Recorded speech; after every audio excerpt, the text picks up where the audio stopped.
Bonjour, ici Victor Louis pour la radio du Bonnet des Patriotes. Aujourd'hui, nous allons traiter d'un sujet qui fait polémique, surtout chez les parents, qui est le cours d'éducation à la sexualité. On va visiter en profondeur le contenu de ce programme et on va donner un point de vue sur le cours. Et on commence d'abord... Je vais présenter les différents intervenants. Donc, nous avons Georges Van Pelt qui a un point de vue sur la question. Bonsoir. Georges. Bonsoir. Ouais. Mike Deschamps et Jean Saint-Ambroise. Bonsoir. Je préciserai que je pratique l'abstinence. D'accord. c'est bon à savoir pour les demoiselles qui sont intéressées. C'est bon, ça fait tellement abstinent qu'il n'est jamais abstinent. Mais bon. Donc, tout d'abord, Georges Van Pelt, je vais te questionner un peu sur le sujet. C'est Georges qui s'y colle. Oui. L'impression, je vais situer un peu le contexte. C'est-à-dire, bon, aujourd'hui, on peut dire que les parents, la famille ont désormais un rôle un peu restreint dans la transmission de valeurs. Et on cherche un peu un remplaçant, ce qui fait que le remplaçant tout désigné, ben c'est le représentant de l'État, c'est-à-dire l'enseignant.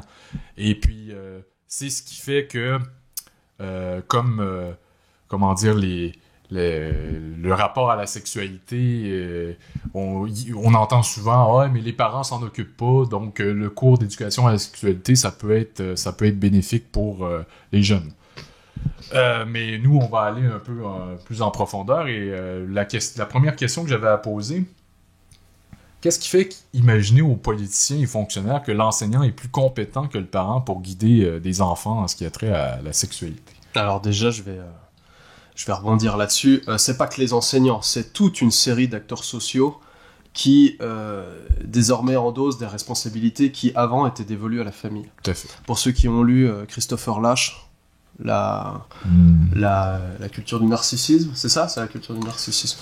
Il y a chapitre 6, la décadence de l'école, tout y est expliqué. Il y a eu la même mouvance, à peu près, il y a eu le même phénomène, en fait, à peu près au même moment aux États-Unis qu'au Canada, qu'en France, dans le monde occidental en général. C'est que devant la destruction des bastions du modèle civilisationnel occidental, c'est-à-dire après la destruction de l'Église et de la famille, il a fallu déléguer des responsabilités qui, auparavant, étaient dévolues plutôt à la famille ou à l'autorité morale, c'est-à-dire l'autorité religieuse. Et puis on a vu apparaître toute une série d'acteurs sociaux. Alors, tu as dit les enseignants, mais il n'y a pas que les enseignants, il y a aussi, déjà dans le monde de la justice, il y a le juge pour enfants, il y a les psychoéducateurs. Aujourd'hui dans les écoles, j'en parlerai peut-être plus tard, il y a les TES, il y a les pédopsychologues, enfin il y a toute une série d'acteurs sociaux, enfin les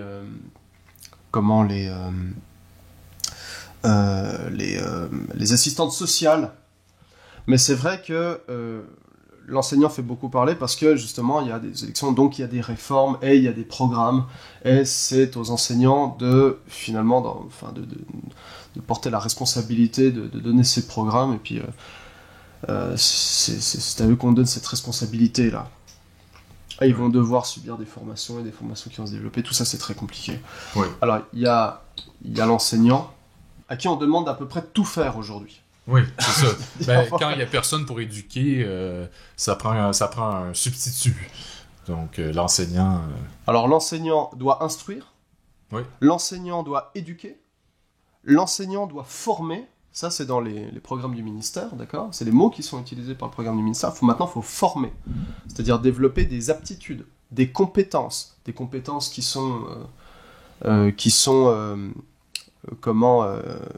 issues directement du marché du travail. Il s'agit de les adapter au marché du travail, les enfants. Excuse-moi, les produits sortants. Oui, c'est un terme que j'ai entendu. C'est un terme que j'ai entendu dans une conférence donnée à l'Université de Montréal de la bouche d'une directrice adjointe. Elle avait parlé des enfants en parlant de produits sortants.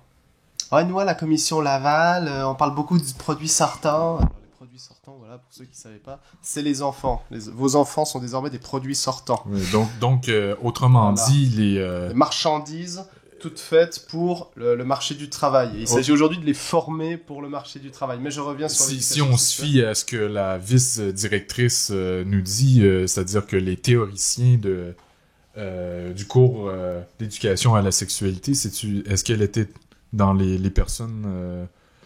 ces gens-là, enfin, les gens qui sont... Ces gens-là sont des relais idéologiques. Oui, mais oui, pas c'est des ça. théoriciens. ils Mais réfléchissent pas. si on met la responsabilité des enfants entre leurs mains, on On a... remplace très mal les parents, finalement. C'est ce que tu nous dis. Bah, c'est ça, et puis, à cause de l'industrialisation de l'école, et on va dire de la transformation de l'école en entreprise, c'est pas moi qui l'invente, hein, ça, il y a des essais qui sont sortis. L'inéducation du professeur de philosophie Joël Tremblay, ça parle de ça. Une école réduite à l'état d'entreprise, on réduit la relation prof-parent à une relation finalement marchand-client. Et c'est la loi du consommateur-payeur, c'est-à-dire que l'autre, le parent, lui, il paye, il veut un service, mais en fait, il paye pour pouvoir déléguer ses responsabilités en termes d'éducation aux professionnels de l'éducation, c'est-à-dire à l'enseignant. Lui, il ne fait pas sa part. On voit beaucoup de parents irresponsables. Et l'enseignant qui, lui, est mal formé déjà dès le départ. C'est cette responsabilité. Pour les parents, ça reste que l'éducation en matière sexuelle aujourd'hui est plus compliquée que jamais. C'est-à-dire que on a accès à tellement de contenus suggestifs, je le dis bien, sur des contenus très pornographiques ou juste les publicités sont assez ça en montre beaucoup. Ouais. Alors, avant même qu'on ait la capacité un peu de comprendre. Alors, ce qui fait qu'on essaie d'expliquer à des enfants de 5 ans quelles sont les parties de l'anatomie. Voilà. Alors, en fait, c'est ça le problème. On a une société qui souffre de l'hypersexualisation. Oui. Déjà, il y a une accessibilité à la pornographie sans précédent, grâce à Internet et aux plateformes de vidéos que tout le monde connaît. Personne ne le dira. Et puis aussi, quelque chose, en à peine 10 ans, une hypersexualisation de la culture de masse. Si vous vous souvenez de à quoi ça ressemblait la musique pop dans les années 90, c'était fait de danseuses et de chorégraphie. Et puis après, Britney Spears est arrivée. Et puis, le soft porn version Rihanna, quoi. Et tout ça, c'est très accessible. Tout ça fait partie de l'environnement, de l'écosystème culturel. Non, en fait, c'est la preuve en image qu'il y a un cul derrière chaque marchandise. Voilà. Et ça fait évidemment le jeu du capital. Le capital, pour qui l'enfant est une véritable proie, est une proie privilégiée, c'est pour ça qu'ils jettent leur dévolu sur les scolaires maintenant. On y reviendra. Mais oui, la culture, l'environnement, c'est hyper sexualisé. Et l'école pourrait devenir le nouveau bastion moral à la place de l'église, pourrait dire, bah non, nous on est un contre-modèle éducatif, on va montrer un modèle qui est différent, on va condamner cette hypersexualisation-là, on va refaire un petit peu d'éthique, un petit peu de morale. Je rappelle aux auditeurs, morale, c'est redéfinir ce qui est bien et ce qui est mal. Mal, c'est ce qui mène au malheur, bien, c'est ce qui mène au bonheur. Aujourd'hui, s'interdire de parler de morale, c'est s'interdire de parler du bonheur et du malheur. Quelqu'un d'autre l'a dit avant moi. Enfin bref. Mais l'école ne fait pas ça. Dès la formation, dès l'université, on apprend aux futurs enseignants que la société est dans l'école est dans la société. L'école n'est plus la scolée antique, dans sa conception antique, originelle. Ce n'est plus un endroit clos, imperméable aux soucis et aux préoccupations matérielles du monde. C'est un endroit qui était consacré à l'élévation de l'esprit par la culture, par la connaissance. Oui. Aujourd'hui, c'est devenu le sas de conditionnement de la société technolibérale, c'est devenu l'antichambre du marché du travail. Et il doit refléter, et il reproduit tous les effets de la société. Alors, on ne veut pas lutter contre l'hypersexualisation. On veut composer avec l'hypersexualisation. Alors, on a ce genre de commentaires de profs de gauche bien cons qui viennent dire « Ah ouais, aujourd'hui, les enfants, ils ont leur première relation sexuelle à 13-14 ans, alors faut bien faire de l'éducation. » Alors qu'on pourrait tout simplement dire la pornographie, c'est mal. Avoir des relations sexuelles précoces, des relations sexuelles de type récréatif, c'est-à-dire d'adultes, de façon précoce, c'est mal. On pourrait être très bien positionné clairement là-dessus. C'est-à-dire que le cours d'éducation sexuelle, c'est une manière... c'est-à-dire que plutôt que de faire en sorte que les enseignants ou que les parents aient une autorité sur les enfants et que, dans le fond, les parents disent aux enfants ce qui est bien et ce qui est mal, c'est l'enfant qui doit se construire lui-même et qui doit arriver par lui-même à savoir ce qui est bien en termes de sexualité. C'est vers ça qu'on pense. Exactement. On s'en va avec le programme d'éducation. Puis ce qui est drôle, c'est qu'on voit que le postulat du ministère de l'Éducation, c'est le même postulat que les militants de QS, c'est de dire, mais de toute façon, on a affaire à une génération de parents irresponsables qui ne peuvent plus prendre en charge l'éducation sexuelle. Et ça va créer des relations sexuelles précoces. Alors, il faut qu'on le prenne en charge. Ouais, ok. Je rebondis comme un ballon de foot. Un marsupilami. Oui, voilà, un marsupio. Une petite souris. Donc, comme notre intervenant le soulignait, c'est intéressant l'idée de la scolée ou de la scola.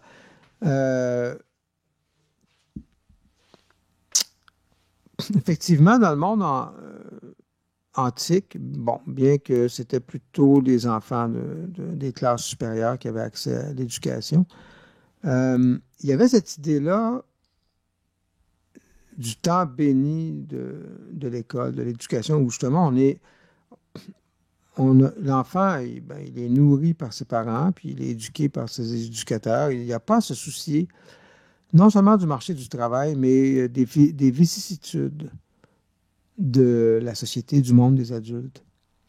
Et on remarque que de nos jours, il y a l'introduction d'une notion très perverse, qui est le vivre ensemble, qui est la notion capitale, le vivre ensemble. Donc, qu'est-ce que le ministère de l'Éducation fait ici, comme en France?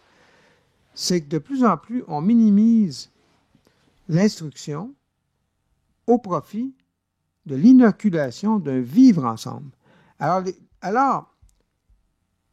les enseignants diminuent le temps et l'énergie consacrés à former des têtes bien formées, comme on disait avant, des têtes bien formées, et maintenant, on forme les gens au vivre ensemble. Donc, on les prépare dès le plus jeune âge au jeu de société, à s'intégrer à une société, justement, de la performance. Au jeu de la société. Et oui, voilà. Parce que si on les formait au jeu de société, ce serait formidable. Absolument. C'est pas le cas. Absolument. Oui. Et c'est ça. Et donc, on veut faire des enfants, des adultes avant le temps. Et et là, on peut faire le lien avec l'éducation à la sexualité. Donc, on veut en faire des adultes avant le temps. Au lieu de prendre les choses petit à petit, commencer par le début, non. On veut dès l'âge de 3-4 ans, même pas 5, 6, 7, 8, 10, 12 ans, 3-4 ans, ouais. Non seulement de parler d'anatomie, de sexualité, mais de problèmes politiques, de problèmes de vivre ensemble, de racisme.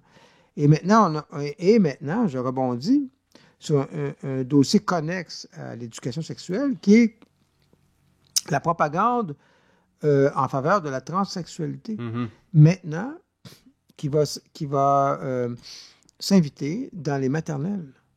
Et c'est officiel. Avec un jouet, une poupée russe, un jouet qui s'appelle SAM, S-A-M, une poupée gigogne. Donc, pour démontrer aux enfants dans les garderies, dans les CPE, donc, qu'on peut fabriquer son identité du genre par soi. Et Sam, c'est une poupée russe où vous avez, je crois, de mémoire, une petite fille qui se transforme graduellement en petit garçon. Et donc, il y a 7 poupées. Et quand vous emboîtez ou désemboîtez les poupées, eh bien, vous avez la petite fille qui devient graduellement un garçon. Et il y a un stade intermédiaire où vous avez une petite poupée qui est triste parce que la société ne l'accepte pas dans sa transformation. Et finalement, elle finit par être acceptée. Et à la fin, vous avez un petit garçon très épanoui, très heureux, la dernière poupée. Et ce jouet gigogne a été commercialisé et bientôt va être, non, pas bientôt, est déjà introduit à titre expérimental dans plusieurs CPE et garderies dès septembre, cette année 2018, au Québec. C'est génial. Moi, j'ai pas assez d'imagination pour inventer toutes ces techniques de propagande destinées aux enfants. C'est génial. Et d'ailleurs, dans le programme d'éducation à la sexualité, si vous le lisez, il est écrit que les enfants ont besoin d'être moins vulnérables à la discrimination, à la diversité sexuelle. Et c'est là que ça prend vraiment une tendance complètement loufoque. C'est-à-dire que, je veux dire, il y a des grands principes qui gèrent la vie, et si les enfants apprennent ces grands principes-là, on n'est pas obligé de leur parler de discrimination par rapport à la diversité sexuelle. Tu respectes ton prochain, tu aimes ton prochain comme toi-même.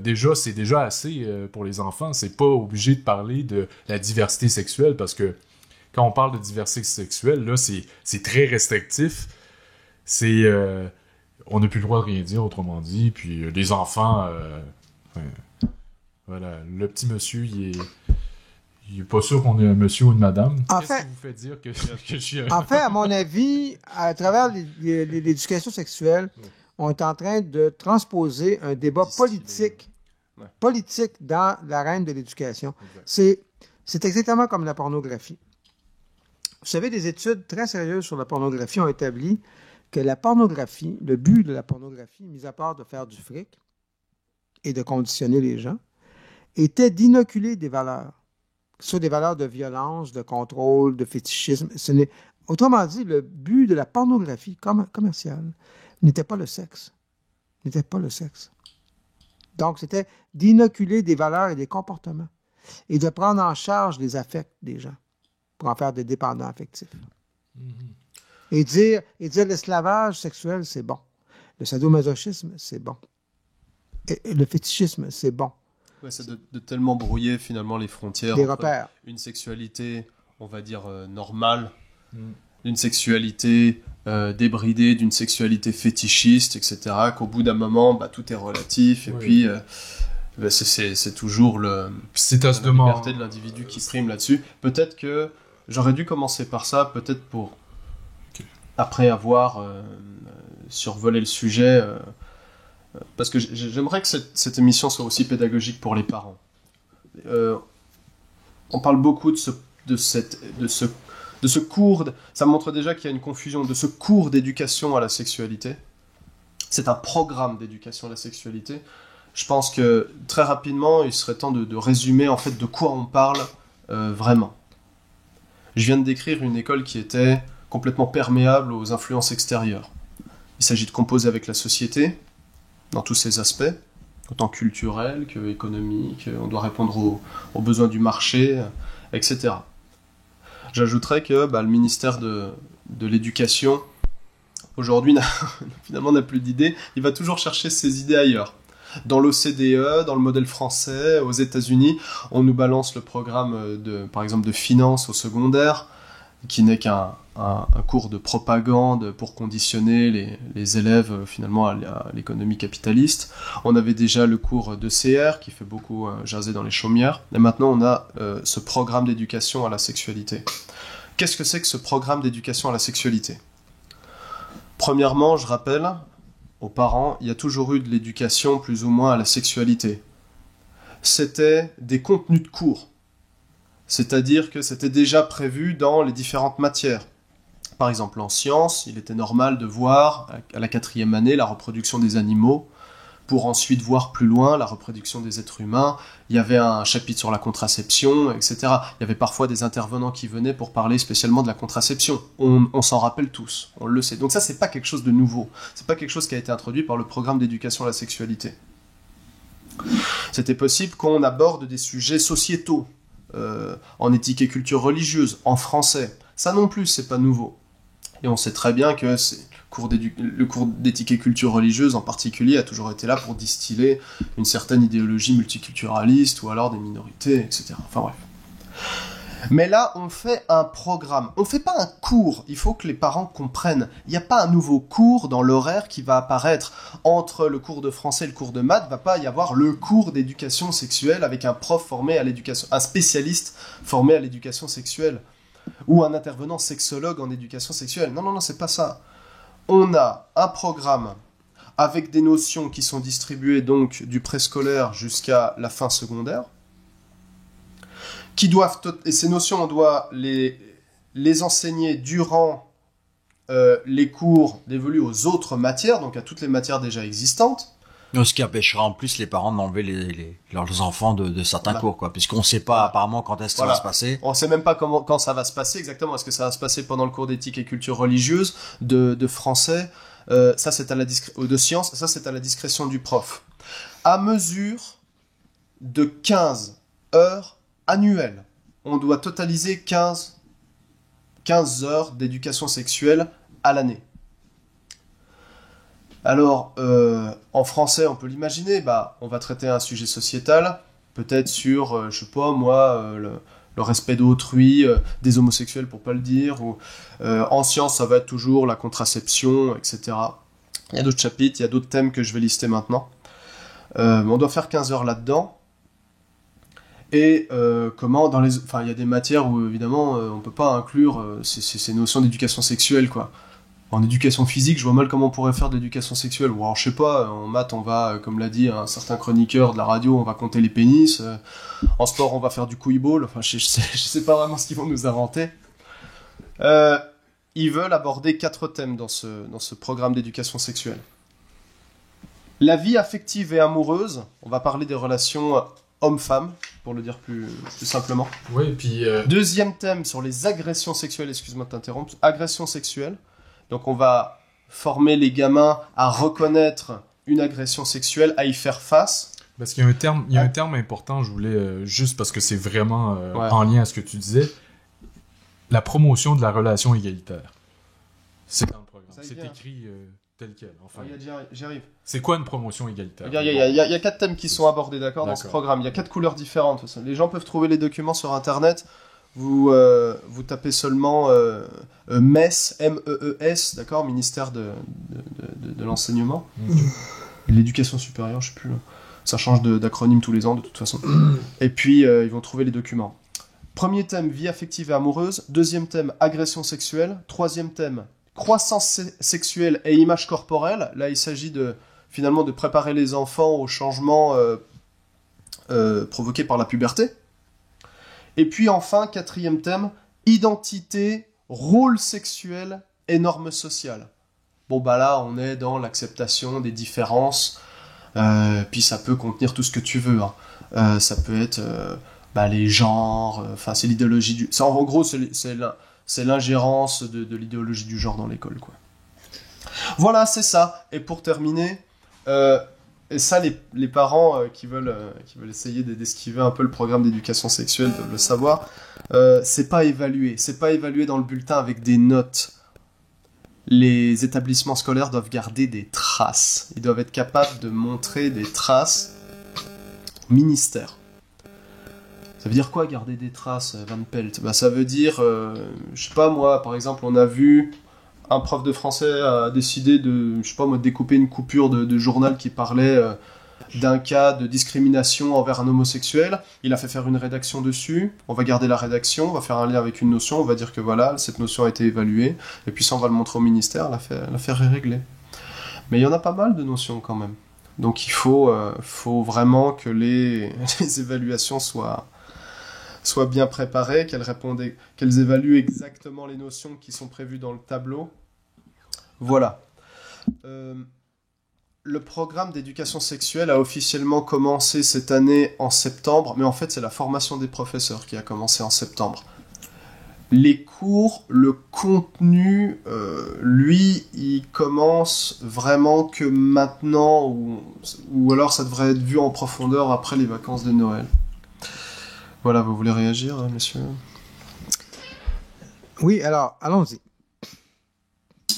C'est intéressant, les 4 thèmes abordés sont des thèmes éminemment politiques. Donc, je vais rebondir rapidement.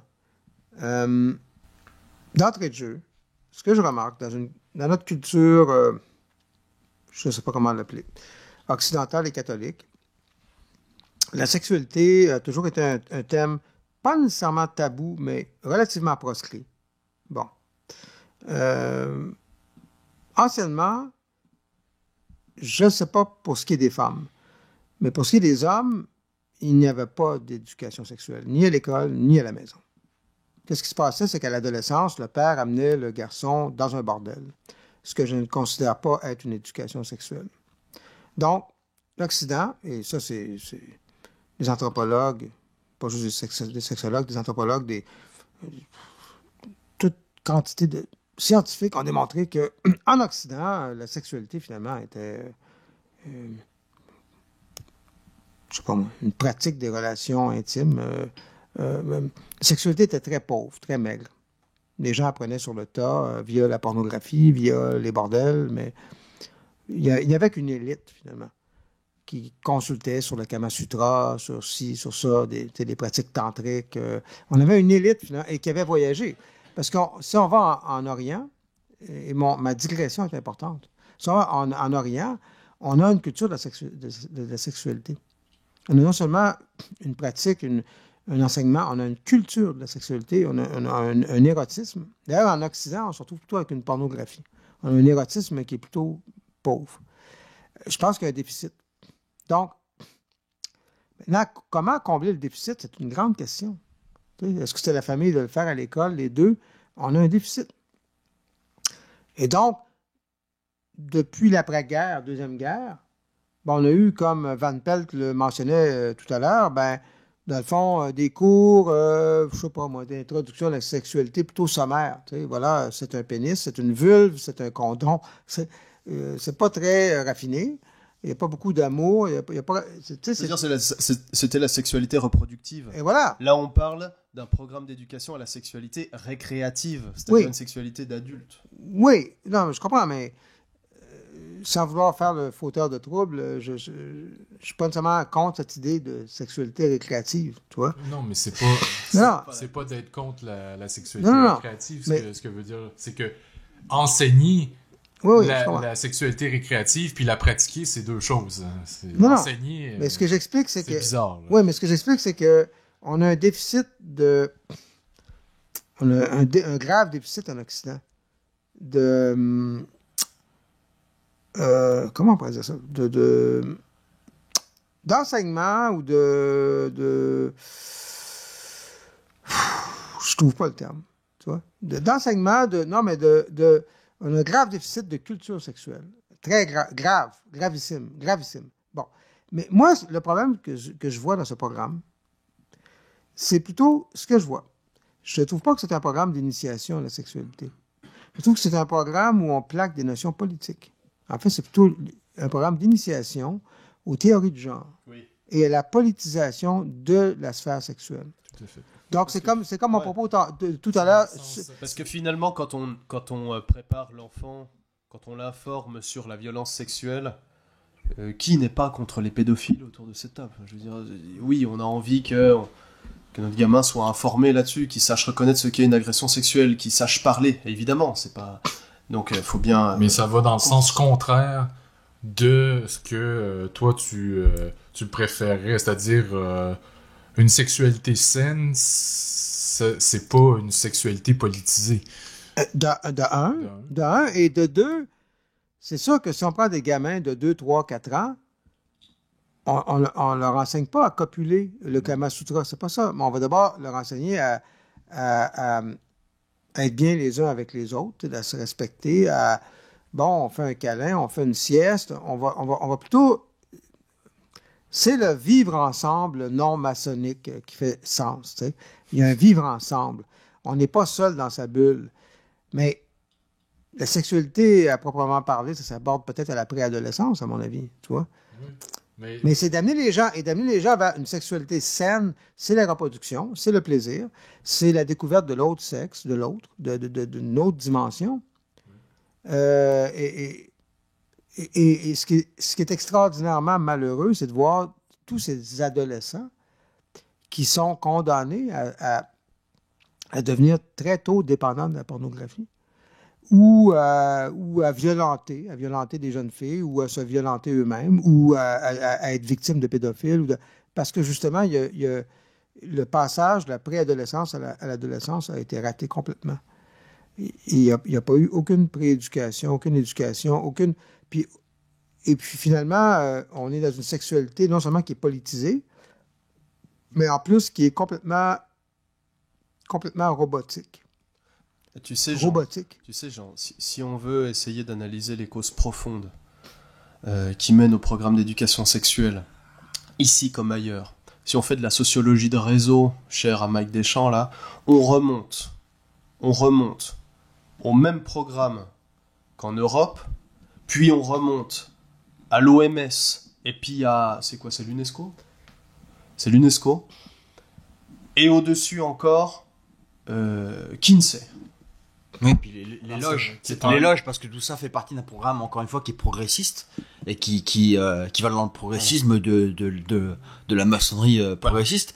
Mais oui, pour parler des loges, c'est vrai que Kinsey, il faut souligner quelque chose que très peu de gens savent, c'est que Kinsey était proche des réseaux de l'Ordo, de ce qu'on appelle l'Ordo Templi Orientis, qui est une espèce de loge maçonnique basée sur la jouissance du corps, plaisir de la chair et une philosophie de la jouissance très chère à Monsieur Crowley d'ailleurs.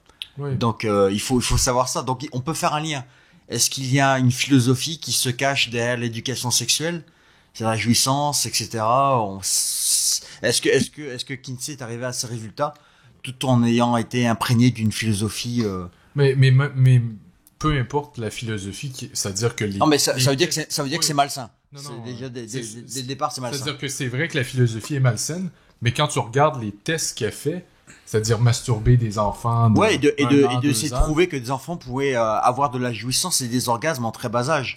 Alors que les enfants tombent dans les pommes. Alors quand l'UNESCO se réfère à Kinsey, sur le plan symbolique, c'est très important. C'est assez important, c'est-à-dire que on sait où ça s'en va, c'est-à-dire que peut-être bien que les professeurs appliqueront pas à la lettre tout ce qui est imposé dans le programme, mais... c'est sûr que si les parents se penchent sur le programme, déjà juste à lire qu'un garçon, entre autres, de 6 à 7 ans, je me trompe pas, doit apprendre que son anus est éventuellement un organe sexuel. C'est ça, c'est écrit. Alors si les gens veulent le vérifier, ils vont sur Internet, ils tapent, comme je te dis, MEES, Programme d'éducation à la sexualité, PDF s'ils veulent. Ils vont trouver tous les documents, tout est écrit. Ah oui, c'est ça.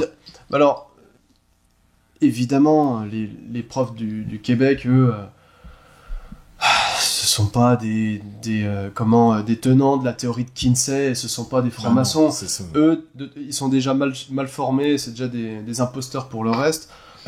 Tu penses bien, c'est pas eux qui vont masturber des gamins en classe. C'est pas du tout ça. Non, en fait, il y a une méconnaissance de Kinsey, tout simplement. En fait, quand on regarde le programme d'éducation sexuelle, n'importe qui pourrait vous rétorquer.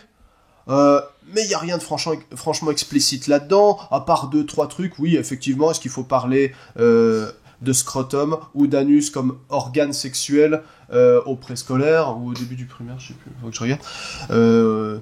Oui, mais à part ça, ça va. Mais le problème profond, c'est pas ça. Le problème, c'est qu'on a fait passer la sexualité de la sphère publique, de la sphère privée à la sphère publique. Désormais, c'est une question publique.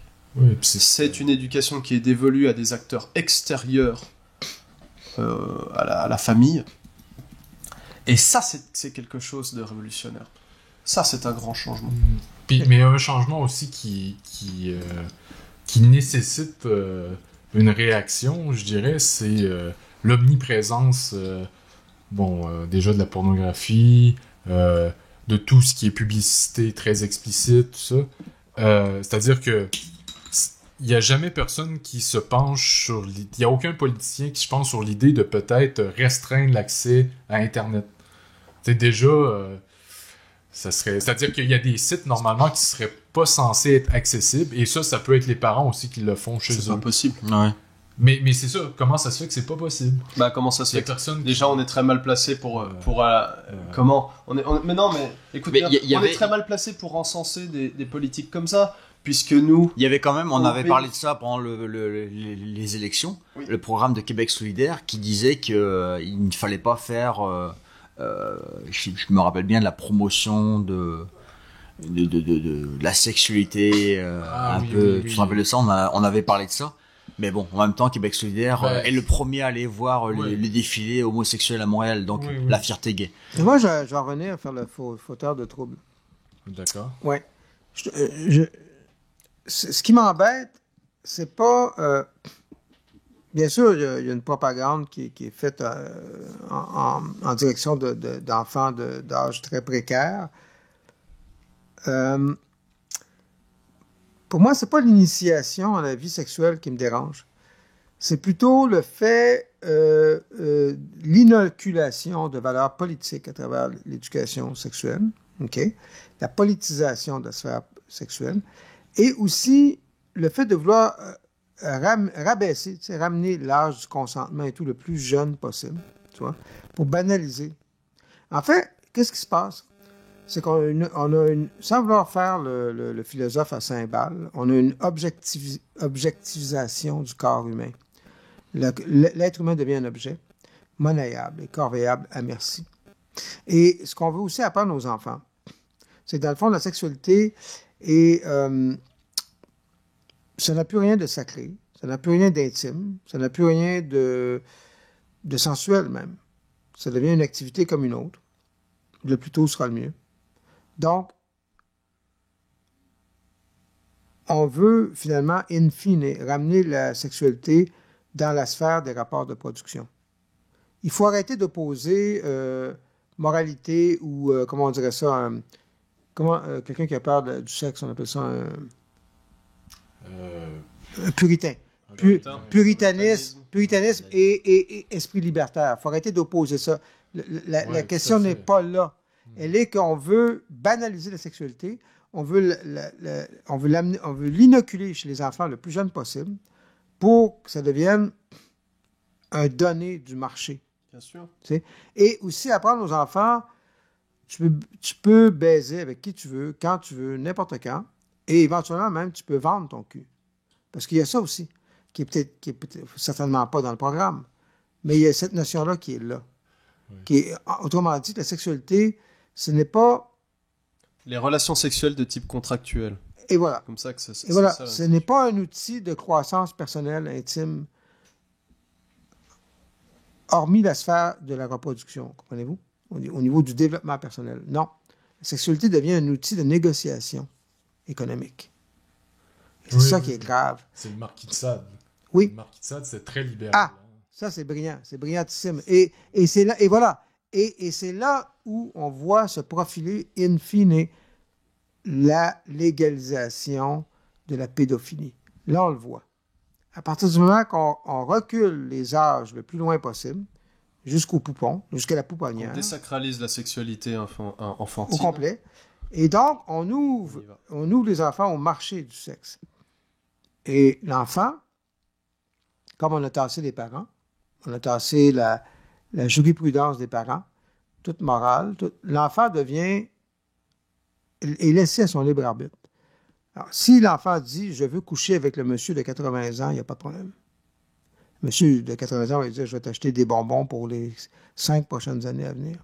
D'ailleurs, on peut souligner une petite parenthèse. Il faut rappeler que dans les années 70, aux États-Unis, il y avait des manifestations de lobby, disons, homosexuels.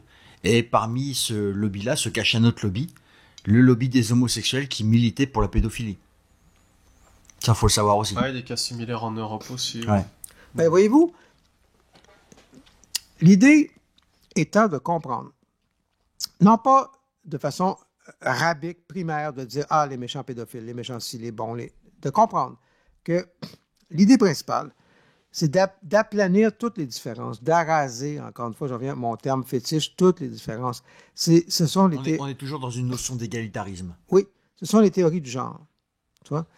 Tout est permutable, tout est commentable, c'est un buffet chinois. Donc, éventuellement, il n'y a plus d'adultes, il n'y a plus d'enfants. Il n'y a plus de femelles, il n'y a plus de mâles. Donc, il n'y a plus de direction, il n'y a plus d'Orient, il n'y a plus d'Occident. On devient des données corvéables à merci, des données statistiques. Et voilà. C'est la marchandisation, c'est... Total. C'était ça dans le Marquis de Sade, comme je viens de... Enfin, non, mais c'est absolument ça. C'est absolument ça. Le rapport sexuel dans le Marquis de Sade est très froid et très... c'est un échange de salive, comme on échange de la marchandise. J'ai beaucoup aimé, Vincent Ambroise, que tu utilises le mot objectivation, qui s'oppose à la subjectivation. L'objectivation, c'est faire de l'enfant un objet, ou plutôt le garder dans l'état d'objet. Objet de quoi ? Objet des intentions, c'est-à-dire un individu qui est essentiellement sensible et corporel. La subjectivation, au contraire, c'est la mission principale de l'école, c'est d'en faire un individu critique. Oui. Et là, on n'y est pas du tout, là. Et quand on voit les enfants d'aujourd'hui, je suis désolé, mais il n'y a pas que l'école qui a changé, la société a changé et les enfants avec. On a des enfants qui sont effectivement des individus très sensibles et très corporels, sensibles à n'importe quel stimulus, très revendicateurs, très sarcastiques, très égocentriques. Et finalement, ce sont les proies favoris du capital parce qu'ils sont ultra libéraux, c'est-à-dire... C'est la société du spectacle. Voilà. Ils sont à la poursuite perpétuelle de comment... avoir de l'attention, de petit désir, enfin voilà, c'est l'assouvissement de mon désir individuel, c'est tout. Et dans ce cas-là, c'est ça. Donc oui, ce programme d'éducation sexuelle, il s'inscrit dans un processus de banalisation, voilà, et de désacralisation de la sexualité enfantine, voilà, pour le plus grand bien du capital. Et voilà. Et pour finir, Van Pelt parlait précédemment de la scolée grecque antique. Bon, c'est sûr que l'école est là pour transmettre, pour aider, pour bâtir des cerveaux, bâtir des têtes bien faites, pour parler comme pour Pascal, tu sais, des cerveaux bien faits, des têtes bien faites, mais aussi dans un corps en santé. C'était le but de la scolée grecque, tu vois. Et le problème, justement, c'est que le côté affectif, le côté corporel, qui n'est pas mauvais, le côté sensuel, nous sommes en train de le transférer du côté sexuel chez les enfants. Ouais. Voilà. L'idée n'étant pas d'être puritain, d'être contre la sexualité. Chaque chose en son temps. Chez les Grecs, dans l'Antiquité, on avait une formation du cerveau, on avait des humanités, on avait une formation corporelle. On en faisait des athlètes, des danseurs, des artistes. Oui, parce qu'on avait compris que les deux, que esprit et corps étaient interreliés, complémentaires, et que le corps ne s'opposait pas à l'esprit, absolument, mais que le corps était le véhicule de l'esprit. Alors que là, on aura des obèses névrosés sexuels et complètement cons. Et puis il n'y a qu'un moment pour former un enfant, c'est-à-dire que les enfants, c'est-à-dire que passé 18-20 ans après ça, c'est de plus en plus difficile de changer la personne. Elle est faite comme elle est, donc c'est peut-être pas le moment de lui inculquer... Et puis c'est assez étrange quand même, parce que pendant qu'on éduque les enfants à la sexualité, tout en laissant les enfants libre cours sur Internet, aller voir des films de cul, et finalement le film de cul, c'est aussi quoi ? C'est aussi la modèle pour l'enfant. C'est-à-dire qu'en regardant la relation entre adultes, il s'imagine que voilà comment ça se passe, éventuellement que sa copine. Et d'un autre côté, on a les MeToo, et où on cherche le consentement de manière permanente. C'est d'ailleurs ce que j'écoutais ce matin, une personne à la radio, au 98.5 FM, chez Paul Arcand, qui parlait de consentement en permanence. C'est-à-dire que, à la limite, Oui, ça prend un contrat pour baiser. C'est ça, mais pas juste ça, ça va même plus loin. C'est-à-dire que il y a le consentement pour débuter la relation sexuelle. Et une fois qu'on est dedans, il faut toujours demander à son partenaire, est-ce que tu es toujours d'accord pour le truc de continuer? la tasse de thé, là. C'est incroyable. C'est très anglo-américain, très anglo-saxon en fait à la base, de mettre une étiquette sur chaque type de relation sociale, de relation homme-femme, de relation amoureuse, de devoir tout mettre, de tout placer dans une catégorie. Je sais pas si vous avez regardé, on se rappelle, par exemple, vous savez, du bro code, et puis de toutes ces espèces ça vient d'une série américaine, puis les gens ils pensent que c'est sérieux quoi. Ouais.